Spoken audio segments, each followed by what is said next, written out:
দেখুন, আজকে শুভ মকর সংক্রান্তি, এবারে বিশেষভাবে মহাকুম্ভ হচ্ছে।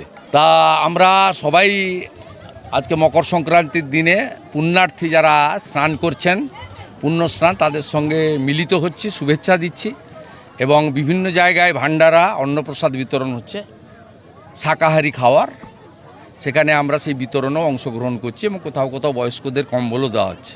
এরকম 25টা পূর্ব মেদিনীপুর জেলায় শিবির করা হয়েছে, যেখান থেকে পুণ্যার্থীগণকে, কারণ আমরা নদী এবং বঙ্গোপসাগর তীরবর্তী এলাকা, এখানে সবাই পুণ্যস্নান অর্জন করছেন, লক্ষ লক্ষ মানুষ, তাদের সঙ্গে সকাল থেকেই আমাদের সবাই মিলিত হচ্ছে। এটা একটা আমাদের সনাতন হিন্দুদের বড় অনুষ্ঠান, আর এবারে বিশেষ মাত্রা পেয়েছে মহাকুম্ভ। আমি আপনাদের মাধ্যমে আমার নন্দীগ্রামের বিধানসভার জনগণকে বলবো, এর আগেও অযোধ্যার রাম মন্দির দর্শনে যারা সহযোগিতা চেয়েছিলেন আমি দিয়েছি, যাদের আর্থিক অবস্থা খারাপ।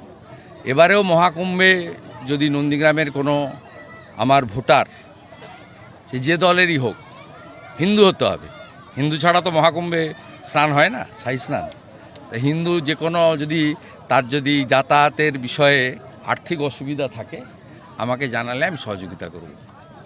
আমি এর আগে প্রায় 3,000 সাড়ে 3,000 জনকে অযোধ্যার রাম মন্দির দর্শনে সাহায্য করেছি।